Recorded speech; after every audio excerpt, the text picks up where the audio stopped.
Olá, bom dia, boa tarde ou boa noite. É um privilégio ter você comigo para a continuação desse estudo sobre finanças no lar cristão. Então, vamos começar o nosso estudo com uma oração ao Senhor. Senhor Deus, nós agradecemos a Ti pela Tua bondade, pelo Teu amor por nós, por ter nos dado Cristo Jesus como Salvador do mundo. E por esse momento, Deus, em que nós iremos estudar um pouquinho mais sobre o que a tua palavra diz a respeito de finanças para o lar cristão. Possamos, Deus, realmente usar os princípios, as bases bíblicas e todos os recursos, Deus, que a palavra nos dá, que o Senhor nos dá, para poder servir a Ti nesta área tão importante. No nome de Cristo, amém. Hoje nós iremos tratar sobre Deus e o dinheiro. Então, acompanhe, porque o tema será bom, o nosso estudo será muito bom. E eu vou jogar aqui na tela é, o nosso slide, do qual nos dará a base aí para os nossos estudos de hoje. Dentro aí de Deus e o dinheiro, primeiramente nós vamos trabalhar o Deus do dinheiro. O dinheiro ele é necessário, ele faz parte do plano de Deus na vida do homem. Nós temos que ter isto em nossa consciência, tá? Nossa mente. O dinheiro, sim, é algo necessário, é algo que necessitamos, que precisamos para a nossa subsistência, como nós falamos no vídeo anterior, tá? É, e lá em Deuteronômio 8, 17 a 18, vai dizer o seguinte: Não digas, pois, no teu coração, a minha força e o meu poder, aliás, a minha força e o poder do meu braço me adquiriram estas riquezas. Antes te lembrarás do Senhor teu Deus, porque é Ele o que te dá força para adquirir riquezas, para confirmar a sua aliança, que sob juramento prometeu a teus pais, como hoje se vê. Então, desde lá do Antigo Testamento, né, que Deus ele está mostrando, né, para o povo de Israel e para nós também hoje esse princípio, este trecho da palavra de Deus também se aplica às nossas vidas hoje, de que Deus é que dá força, Deus é que nos sustenta para que possamos ter tudo isso que temos nas nossas casas hoje, né? Deus nos concede disposição para trabalhar, né? Deus ele nos concede a disposição para termos a energia, a vida vem dele para que possamos trabalhar. Então, este é o fato crucial que nos ajuda a abandonar o dinheiro como um Deus e nos devotarmos em confiança completa ao Deus Criador e soberano sobre todas as coisas. Então, o foco da nossa adoração, o foco da nossa mente deve ser exatamente neste Deus que nos dá força, neste Deus, neste Deus que está suprindo, né, enquanto nós dormimos, o salmista fala, né? Deus ele está trabalhando em nosso favor. Então, é importantíssimo que tenhamos isso em mente, que Deus, ele é o dono do dinheiro, ele é o dono de tudo, inclusive do dinheiro, ele é o Deus do dinheiro. E passando adiante aí, um dos nomes de Deus mencionados na Bíblia, né? Então, um dos nomes de Deus mencionados na Bíblia é esse daí, Jeová Shammah, que significa o Senhor está ali. E uh, eu queria chamar você, né? Jeová chamar, então eu vou chamar você, mas no sentido aí do verbo em português, para abrir a sua Bíblia lá em Ezequiel 48, 35. Porque lá em Ezequiel 48, 35, nós temos exatamente esta expressão, Jeová chamar. Então, Ezequiel 48, 35. É o último versículo de Ezequiel. Diz assim, então, ah, 18.000 côvados em redor, e o nome da cidade, desde aquele dia, será o Senhor está ali. Claro, né, que o contexto aqui deste texto se refere a tempos futuros, né, ao tempo aonde o Senhor, de fato, através do seu Filho, Jesus Cristo, né, na consumação dos séculos, reinará, né, neste mundo. Então, aqui ele está falando exatamente sobre os tempos do fim, como será, né, o templo, né, o estado final das coisas, né, a cidade eterna no tempo lá dos fins, tá bom? Mas o interessante aqui é notarmos nesta expressão aqui, a última expressão deste versículo, que é o Senhor está ali. Esta expressão, o Senhor está ali, em hebraico, é exatamente Jeová chamar, né? Se você abrir também lá para Salmo 46, 11, também você verá esta expressão, Salmo 46, 11. Então, pode abrir a sua Bíblia aí, que eu vou abrir a minha aqui. Salmo 46, 11. Diz assim: O Senhor dos Exércitos está conosco, o Deus de Jacó é o nosso refúgio. Então, essa expressão aí, o Senhor dos Exércitos está conosco, é exatamente a expressão Jeová chamar. E esta expressão, né, Jeová chamar, ela traz este significado aí, né, do Senhor estar presente, o Senhor está presente, né?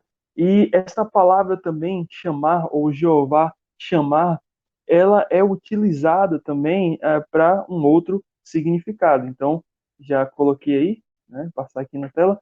O primeiro é estar presente, conforme aí Ezequiel 48:35 e Salmo 46:11, como acabamos de ler, mas também esta expressão ela é utilizada no Salmo 121, é muito bem utilizada lá no Salmo 121, com o significado de guardar. E nós vamos entender por que eu estou trazendo esses significados para você. Então, Salmo 121, aonde fala o seguinte aí: Elevo os meus olhos para os montes. De onde me virá o socorro? O meu socorro vem do Senhor, que fez os céus e a terra.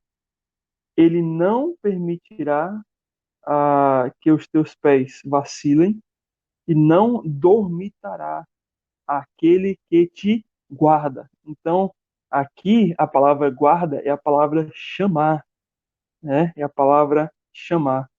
Aí ele coloca lá no versículo 4: É certo que não dormita, nem dorme.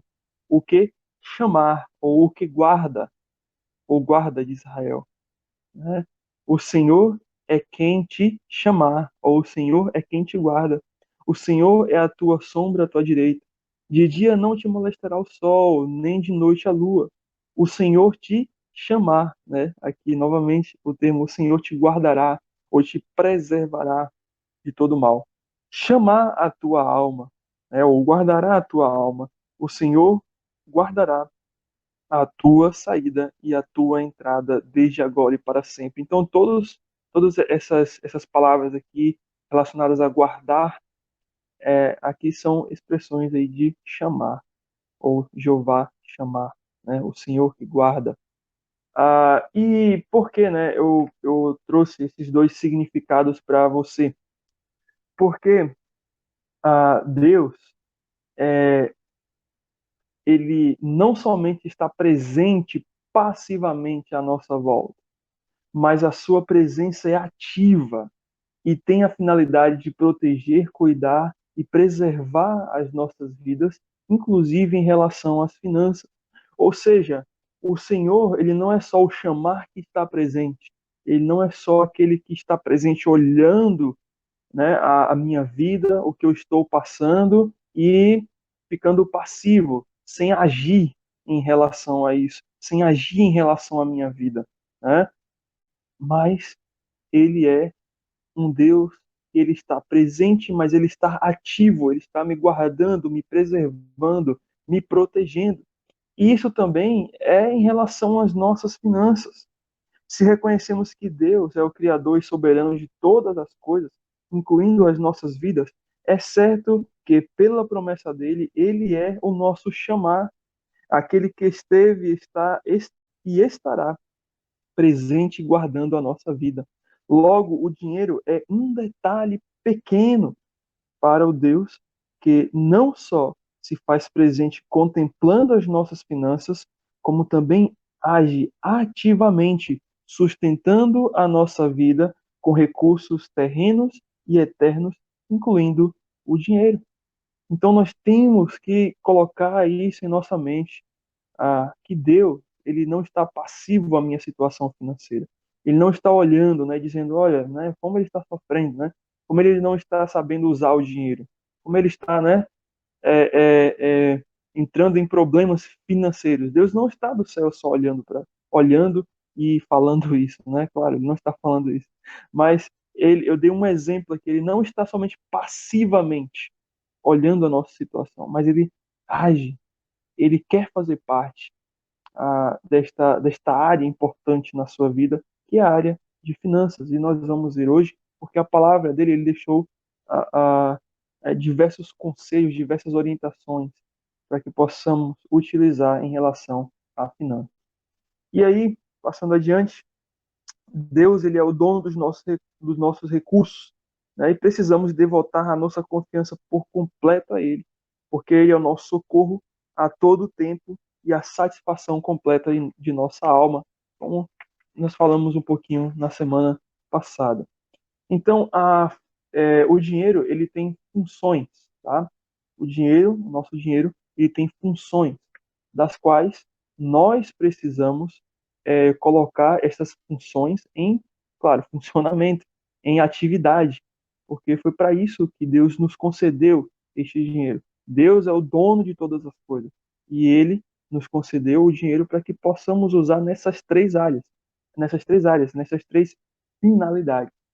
Então, a primeira área é Deus, ele nos dá o dinheiro, ele nos concede o dinheiro para suprir necessidades. Ou seja, com o dinheiro podemos comprar as coisas que precisamos para sobreviver, sustentar a família e preparar para o futuro. Lá em Eclesiastes 5:19, nós temos esta ideia, né, muito bem clara em Eclesiastes 5:19. Então, abre lá, enquanto eu estou abrindo aqui, Eclesiastes 5:19, que diz assim: Quanto ao homem a quem Deus conferiu riquezas e bens, e lhe deu poder para deles comer e receber a sua porção e gozar do seu trabalho. Isto é dom de Deus. Então, é um presente de Deus. Deus, ele nos dá exatamente para poder fazer o quê? Para poder comer, para poder receber da sua porção e gozar do seu trabalho, né? E sentir prazer do seu trabalho dentro aí das suas necessidades, né? Das necessidades comuns da nossa vida.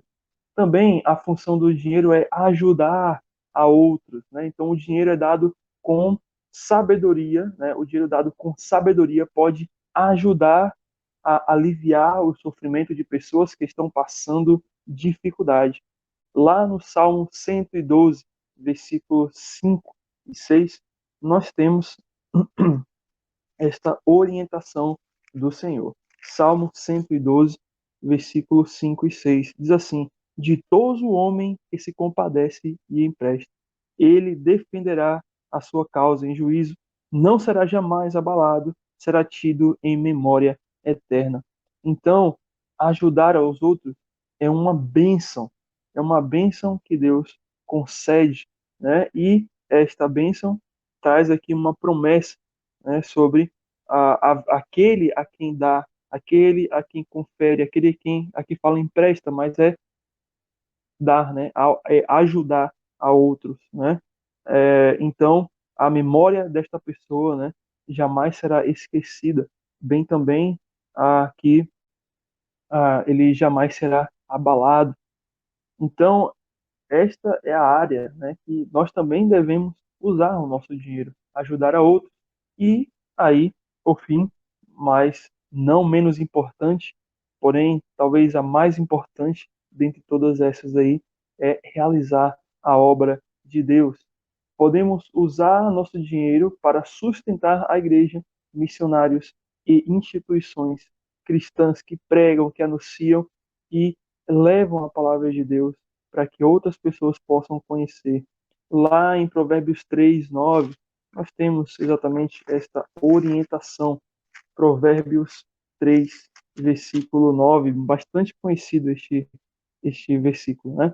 Honra ao Senhor com os teus bens e com as primícias de toda a tua renda, né? Isso daqui é uma ordem, é um mandamento, é algo que é necessário, né? Não somente para o Velho Testamento, mas para o Novo Testamento também, para a igreja, né? Nós somos compelidos, nós somos levados a poder também ajudar a obra de Deus, a realizar a obra de Deus por meio dos nossos dízimos, das nossas ofertas, né, das nossas contribuições para a obra do Senhor. Então é necessário.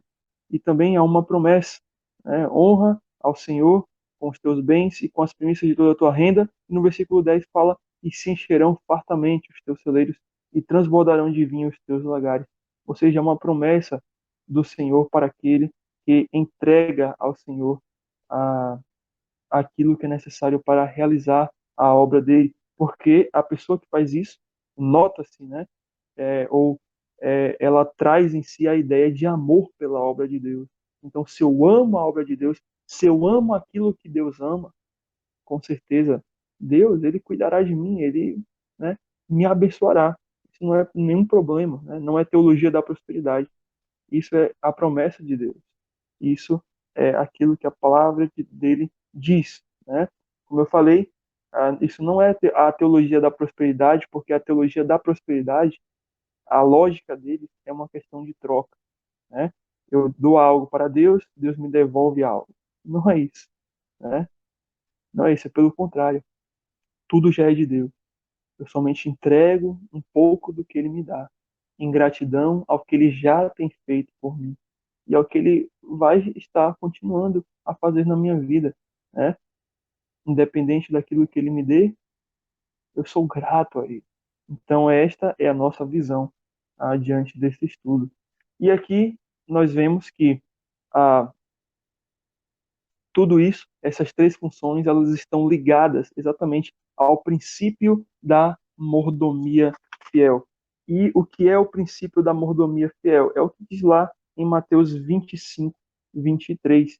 Então vai lá em Mateus 25, 23. Tá? Mateus 25, 23, que diz o seguinte: Muito bem, servo bom e fiel. Fostes fiel no pouco, sobre o muito te colocarei. Entra no gozo do teu Senhor. Então, nessa parábola aqui dos talentos, que talvez você muito bem conhece, o Senhor ele está exatamente enfatizando a questão de administrar bem os recursos que Deus nos dá. E para isso, né, ele ensina esta parábola aqui, ele usa esta parábola dos talentos para poder ensinar. E aqui a ideia da fidelidade do servo, essa fidelidade ela está ligada à boa gestão ou à boa administração do recurso, das capacidades que Deus nos dá. Então, quando o Senhor fala aqui, muito bem, servo bom e fiel, né, fostes fiel no pouco, sobre o muito te colocarei, a palavra fiel aqui ela está ligada exatamente a essa ideia de administrar bem os recursos que Deus nos dá. Então, como é que nós administramos bem os recursos que Deus nos dá? Se temos essas três áreas em equilíbrio em nossa vida, né? O dinheiro para suprir as minhas necessidades, dinheiro para ajudar a outros e dinheiro para realizar a obra de Deus. Isso deve estar, né, bem equilibrado na minha vida. E diante disso, passando adiante, nós temos princípios bíblicos sobre finanças, dos quais nós trataremos agora. Então, princípios bíblicos sobre finanças. O primeiro princípio que nós temos aí é o princípio da entrega. Este princípio da entrega diz que devemos transferir tudo o que temos, inclusive as nossas coisas, ao Senhor. Com certeza, né? Essas coisas, as nossas coisas já são do Senhor. Porém, a ideia aqui do princípio da entrega é que uma vez que Deus me conferiu tudo, eu não devo achar que aquilo tudo é meu, exclusivamente meu, e que eu vou usar da forma como eu quiser. Né? Pelo contrário, eu devo pegar aquilo que Deus conferiu a mim e falar: Senhor, tudo isso que tenho é do Senhor. Me ensina a poder usar isso para a tua glória. É esta a ideia do princípio, né? Do princípio da entrega. Eu me entrego a Deus para falar: Senhor, isso daqui eu quero usar para a tua glória, me ensina.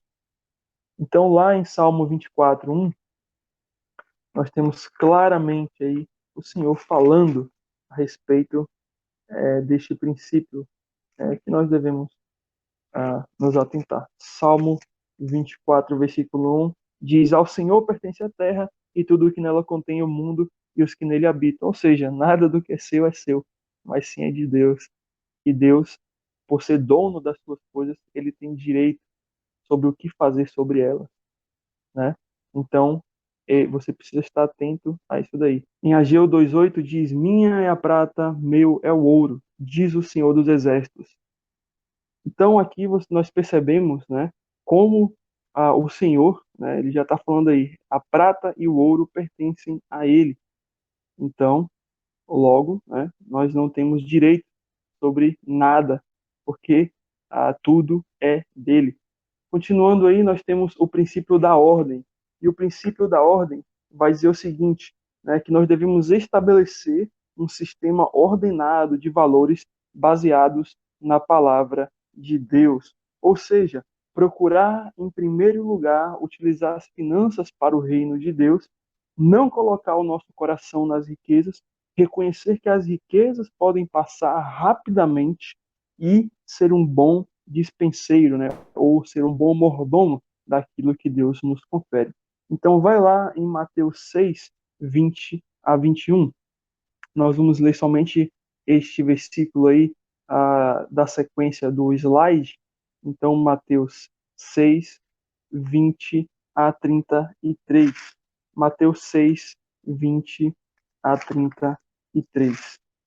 Lá em Mateus 6, 20 a 33, vai dizer o seguinte: Mas ajuntai para vós tesouros no céu, onde traça nem ferrugem corrói, e onde ladrões não escavam nem roubam. Porque onde está o teu tesouro, aí estará também o teu coração. 22. São os olhos a lâmpada do corpo, e se os teus olhos forem bons, todo o teu corpo será luminoso. Se, porém, os teus olhos forem maus, todo o teu corpo estará em trevas. Portanto, caso a, a luz que em ti sejam trevas, que grandes trevas serão. Ninguém pode servir a dois senhores, porque ou há de aborrecer-se de um e amar ao outro, ou se devotará a um e desprezará ao outro. Não pode servir a Deus e às riquezas.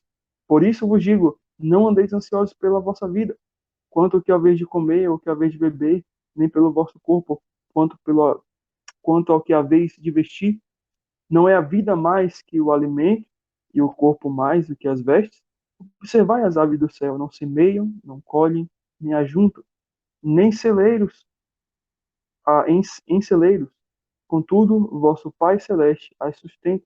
Porventura não valeis vós muito mais do que as aves? Qual de vós, por ansioso que esteja, pode acrescentar um côvado ao curso da sua estatura? E por que andais ansiosos quanto ao vestuário? Considerai como crescem os lírios do campo.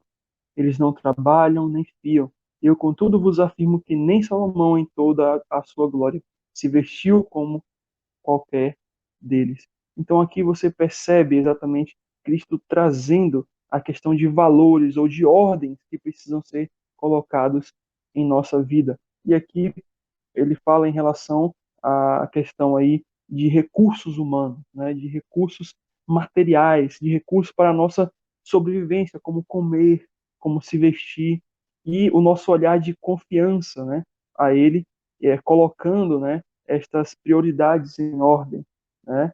Então, precisamos exatamente focalizar. E lá no verso 33 vai dizer: buscai, pois, em primeiro lugar o reino de Deus e a sua justiça, e as demais coisas vos serão acrescentadas. Então, temos que focalizar nessa ordem, de que primeiro é Deus e depois as outras coisas ou as demais coisas. Continuando, nós temos aí o princípio da prioridade. Ele é semelhante ao princípio da ordem, mas o princípio da prioridade vai trazer a ideia de que nós devemos aprender a distinguir entre necessidades e desejos, né? As necessidades, Deus prometeu que há de suprir, e eu vou te mostrar isso, mas os desejos não necessariamente, tá bom?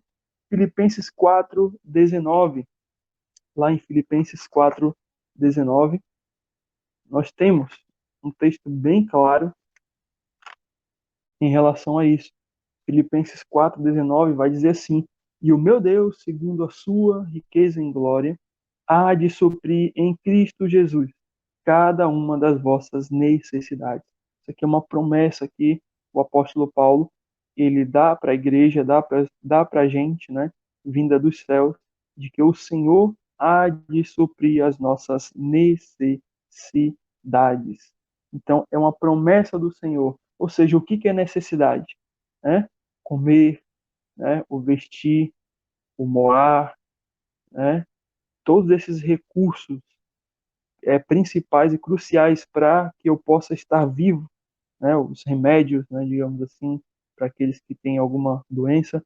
Então, tudo isso está dentro das prioridades, ou aliás, da necessidade, né? Da prioridade em que Deus supre, das necessidades em que Ele supre. Agora, né? Eu não posso de forma nenhuma dizer assim, Senhor, né, me dê uma mansão, ou Senhor, eu vou orar a Ti por uma mansão. Olha, se Deus quiser te dar uma mansão, tudo bem, né? Ele pode fazer isso, ele é capaz, mas ele não prometeu te dar, né, algo excessivo, né, além do que é necessário para manter a sua vida, tá? Ele pode fazer isso, mas tudo depende da vontade, né, do querer, do agrado dele, né? Então nós temos que é, prestar atenção a isso, né? As necessidades sim são supridas, mas não necessariamente os desejos. Então eu tenho que também utilizar o meu dinheiro primeiramente para o quê? Para as necessidades, né? Para a prioridade é a necessidade. Depois, se sobra ou se você tem em excesso, desejos, né? Mas primeiro o Senhor nos prometeu suprir as necessidades e o dinheiro que Ele nos dá prioritariamente é para isso, tá? Ok, princípio aí da flexibilidade, ainda também em Filipenses, agora 4:11 e 12. Então Filipenses 4:11 e 12, o princípio da flexibilidade diz que eu devo estar pronto, a ser flexível e ajustar-me financeiramente a qualquer mudança inesperada.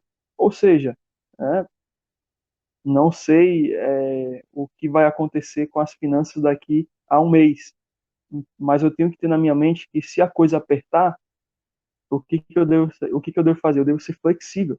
Eu não posso manter o meu padrão de vida, o meu padrão financeiro diante de um recurso que eu não tenho, né? Se eu não tenho dinheiro para manter aquele padrão financeiro de vida, eu tenho que me ajustar a esse novo padrão de vida do qual eu estou inserido.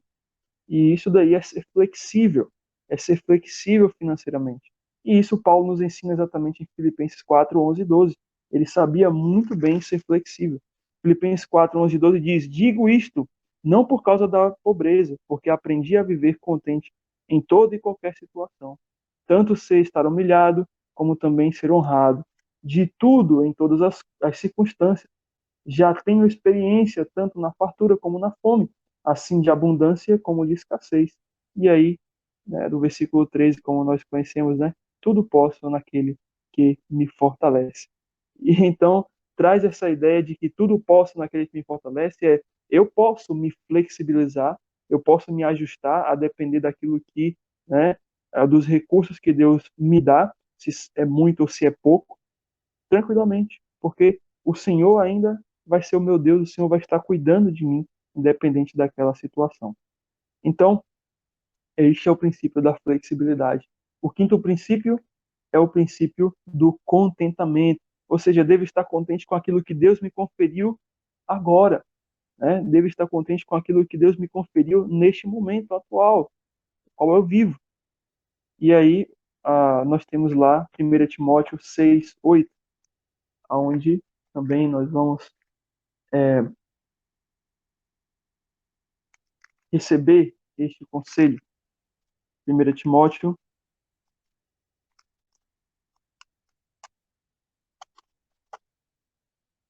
6:8.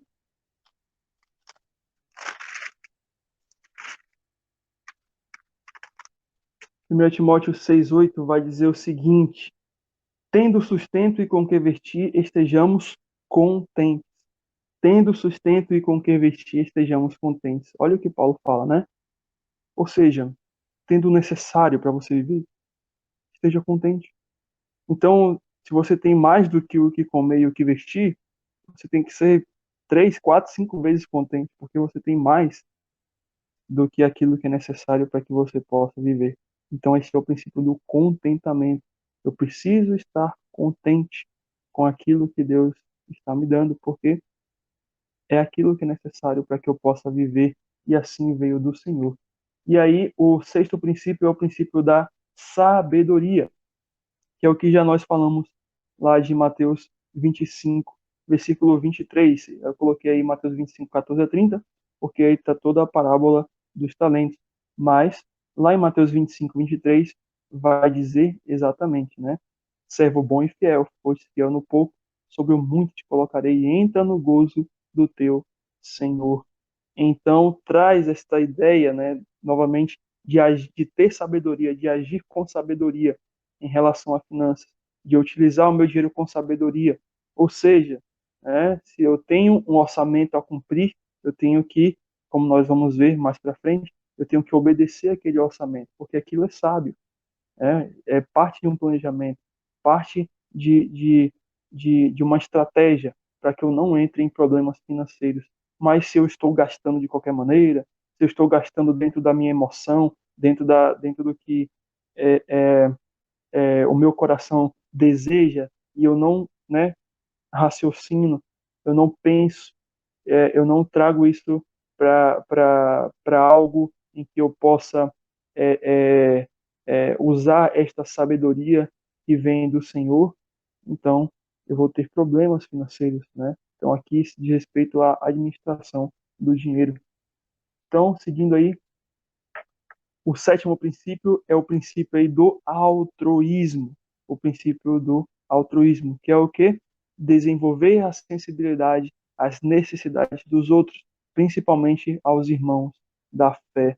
Então, nós percebemos, né, este importante ah, princípio do qual é uma função do nosso dinheiro, né, que é ajudar a outros, principalmente aos irmãos da fé. Lá em Atos 4, 35, 32 a 35, mostra o exemplo de como era a igreja primitiva naquele tempo, de como eles utilizavam aqueles recursos, né, financeiros, e eles faziam isso ajudando uns aos outros, de como era a vida em comunidade dos irmãos lá da igreja primitiva.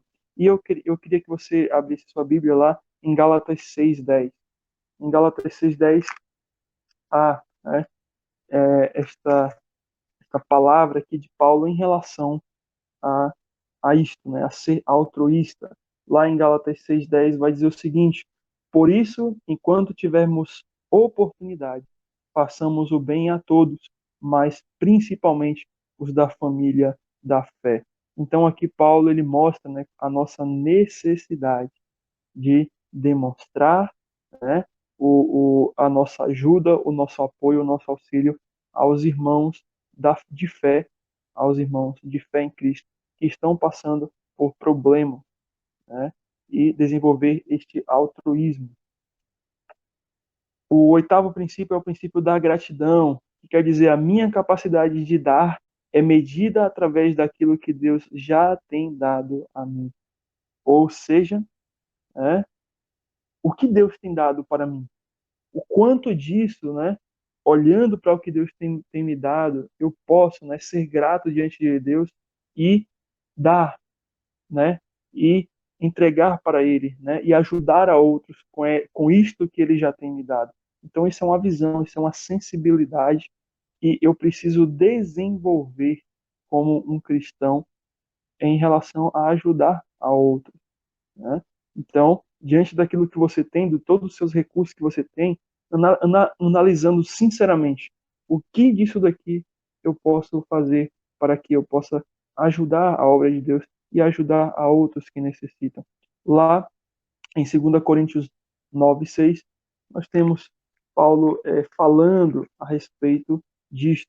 2 Coríntios versículo 9, aliás, capítulo 9, versículo 6, vai dizer o seguinte: Isto afirmo, aquele que semeia pouco, pouco também se fará, e aquele que semeia com fartura, com abundância também se fará, né? E aí no versículo 7 ele diz: Cada um contribua segundo tiver proposto no coração, não com tristeza ou por necessidade, porque Deus ama a quem dá com alegria. Então, Deus ele está olhando exatamente para este teu lado, né? Você tem um coração grato a Ele, você tem um coração que ama Ele, né? Então isso também é demonstrado na vida prática em relação às nossas finanças. O nono princípio é o princípio da voluntariedade, que está ligado também ao princípio da gratidão. O meu propósito em dar deve ser de boa vontade e não porque me sinto obrigado a fazê-lo. Eu devo cooperar, né? Eu devo ajudar com voluntariedade. Então aí 2 Coríntios capítulo 8, versículo 3 vai dizer o seguinte: porque eles, tenho eu, na medida de suas posses, e mesmo acima delas se mostraram voluntários, né? E aqui o Senhor está falando das igrejas lá da Macedônia, aliás, Paulo está falando, né? Das igrejas lá da Macedônia, que ajudaram aos irmãos em Jerusalém quando estiveram passando, né, na Judeia, quando estiveram passando por problemas de fome, né, daquela fome que teve lá. Então, de escassez. Então eles ajudaram, e aqui Paulo fala que há muito além até das posses deles, mas eles fizeram isso com o quê? Com voluntariedade. Que Deus ama aquele a quem dá, né? Com alegria, com voluntariedade. E aí nós temos o princípio da eternidade, que está lá em Mateus 6, 19 a 21, que nós até já lemos, né?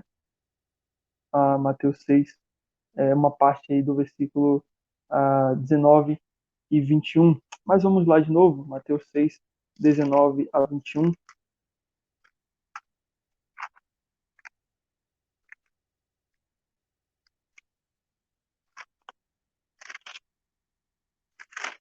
Lá em Mateus 6, 19 a 21, vai dizer: Não acumuleis para vós tesouros sobre a terra, onde a traça e a ferrugem corroem, e onde ladrões escavam e roubam, mas ajuntai para vós tesouros aonde? No céu, onde traça nem ferrugem corrói, onde ladrões não escavam nem roubam, porque onde está o teu tesouro, aí também estará o teu coração.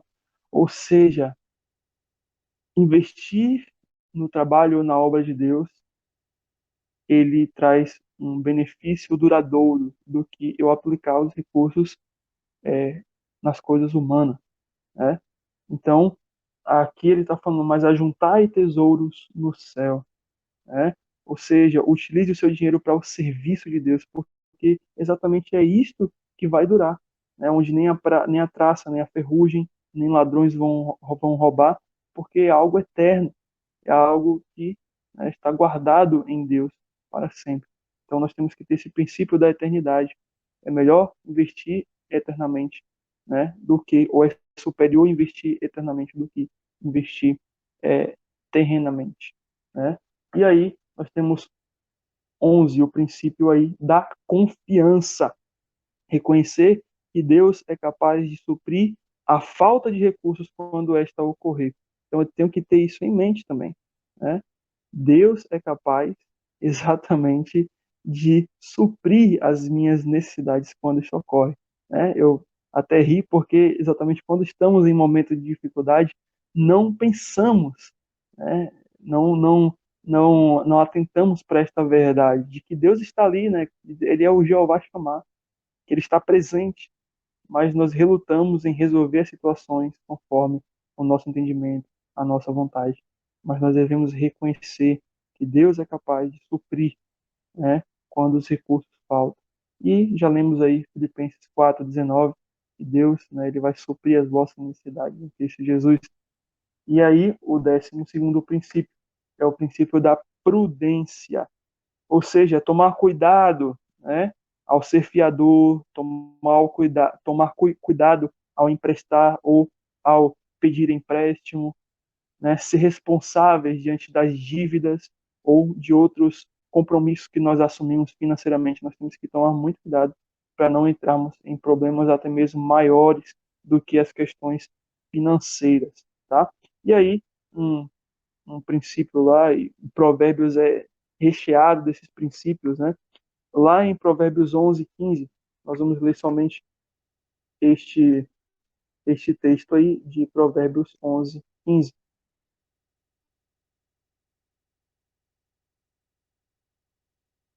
Lá em Provérbios 11:15 vai dizer o seguinte: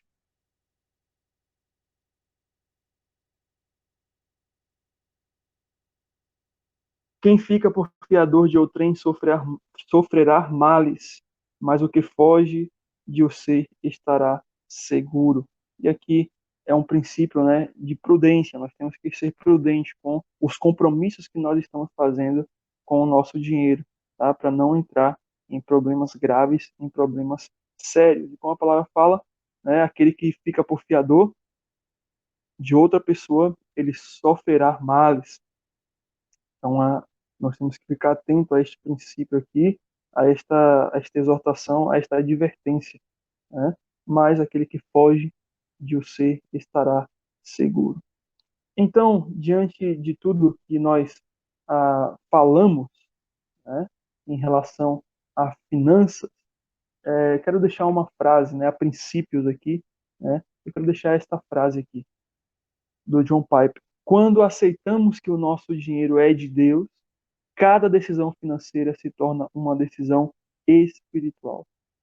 Ou seja, a, a utilização do seu dinheiro é também algo espiritual, né? Reflete a sua vida espiritual diante de Deus.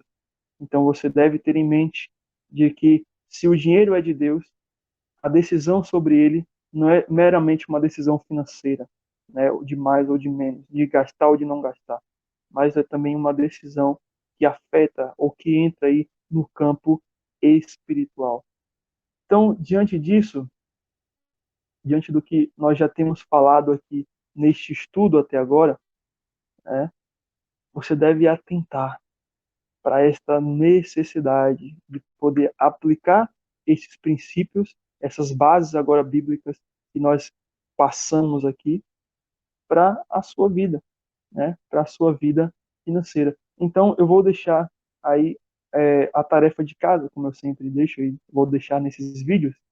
A primeira tarefa é medite se você está confiando no Jeová Shammah, Deus que está presente, guardando a vida dos seus filhos. Medite. Será que eu estou confiando nesse Deus que não somente está presente, mas ativamente ele está me guardando e ele está olhando as situações, ele está intervindo na minha vida, até mesmo financeiramente, né? Nesse quesito financeiro. A segunda tarefa é analise se você tem sido um mordomo fiel, utilizando as suas finanças para as funções mencionadas nesse estudo. Então analise, será que eu tenho, né?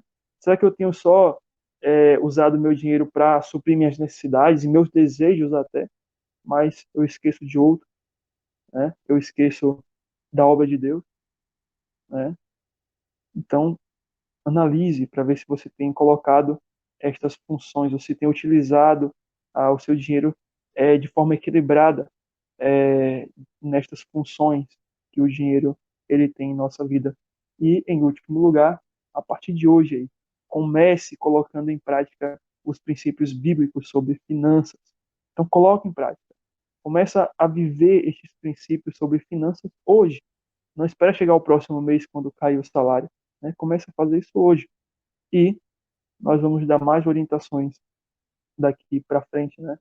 Em relação, né, aos princípios. Eu falo nós, né? Porque estarei também, mas a palavra de Deus aqui estará falando também aos nossos corações em relação às finanças. Então, este foi o segundo vídeo da nossa série. Que Deus abençoe você. Um abraço.